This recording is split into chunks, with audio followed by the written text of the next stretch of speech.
TDP కావచ్చు, కూటమి కావచ్చు, what ever it may be. ఇక ఆ సబ్జెక్టుని అలా వదిలేయాల్సిన పరిస్థితిగానే కనపడుతోంది. ఇక విజయవాడకు సంబంధించి మరో కొలీగ్ సిద్ధంగా ఉన్నారు.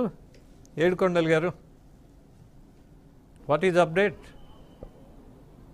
అక్కడ ఉన్న అప్డేట్ ఏంటి? అలాగే మీరు అక్కడ రేపు కార్యక్రమానికి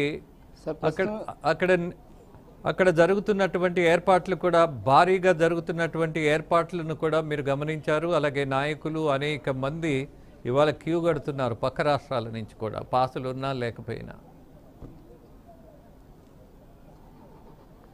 ఏడుకొండలు గారు,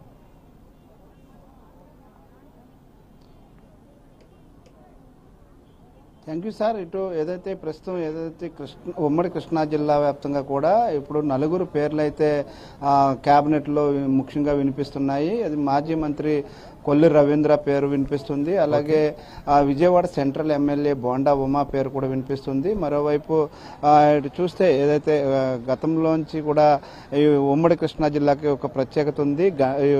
గుడివాడ నియోజకవర్గం కొడాలి నాని పైన విజయం సాధించినటువంటి ఒక వెనుగండ్ల రాము పేరు కూడా ఇప్పుడు తాజాగా వినిపిస్తున్నటువంటి పరిస్థితి కనిపిస్తుంది. ఇటు ఉమ్మడి కృష్ణా జిల్లా వ్యాప్తంగా చూస్తే గతంలో మాజీ మంత్రిగా పనిచేసినటువంటి బీజేపీ నేత శ్రీనివాస్ పేరు కూడా, కామినేని శ్రీనివాస్ పేరు కూడా వినిపిస్తూ ఉంది. అయితే వీరు నలుగురిలో ఎవరికి ఈ యొక్క కేబినెట్ పదవి వస్తుందనేది వేచి చూడాలి. అయితే మరోవైపు మీరు అన్నట్లు రేపు చంద్రబాబు నాయుడు చేయబోయేటువంటి ప్రమాణ స్వీకార కార్యక్రమానికి, మహోత్సవాన్ని భారీ ఎత్తున, అంటే రికార్డు స్థాయిలో గతంలో ఎక్కడ జరిగినటువంటి స్థాయిలో కూడా చరిత్ర సృష్టించేలాగా చేస్తామంటూ కూడా టీడీపీ శ్రేణులు ఇప్పటికీ ప్రకటించారు. అందుకు తగ్గట్లుగా ఏర్పాట్లు కూడా చేస్తున్నటువంటి పరిస్థితి. భారీ ప్రాంగణాన్ని ఏర్పాటు చేసి సుమారు 2 లక్షల మంది అక్కడ ఆసీనులు అయ్యేలాగా కూడా అన్ని ఏర్పాట్లు చేస్తున్నటువంటి పరిస్థితి కనిపిస్తుంది. ఆ యొక్క కార్యక్రమానికి సంబంధించి రేపు దేశ ప్రధాని నరేంద్ర మోడీ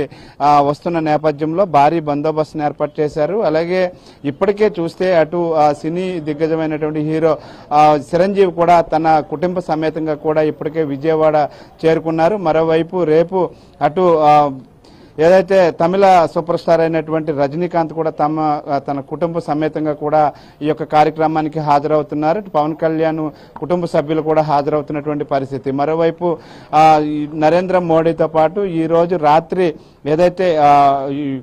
అమిత్ షాతో పాటు జేపీ నడ్డా తదితరులు కూడా ఇప్పటికే ఈ రోజు సాయంత్రం 9 గంటలకు విజయవాడకు చేరుకోవడానికి ఇప్పటికే షెడ్యూల్ కూడా ఖరారైంది. దీంతో పాటు మరికొంతమంది కేంద్ర మంత్రులు కూడా హాజరవుతున్నారు. మరోవైపు ఎన్డీఏ పక్షంలో ఉన్నటువంటి ముఖ్యమంత్రులు కూడా కొంతమంది భారీగా హాజరవుతున్నారు. వీరితో పాటు ఇటు తెలంగాణ రాష్ట్రం నుంచి కూడా కేంద్ర మంత్రులు.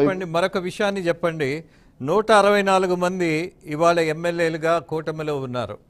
బట్ కేవలం ఇవాళ 26 మందికి ఏదైనా అవకాశం ఇవ్వగలిగేటటువంటి పరిస్థితి ఉన్నది మంత్రులుగా. ఎవరైనా అసంతృప్తిగా కనపడుతున్నారా? మాజీ మంత్రులు కానీ, సీనియర్స్ సంబంధించినటువంటి వాళ్ళు కానీ?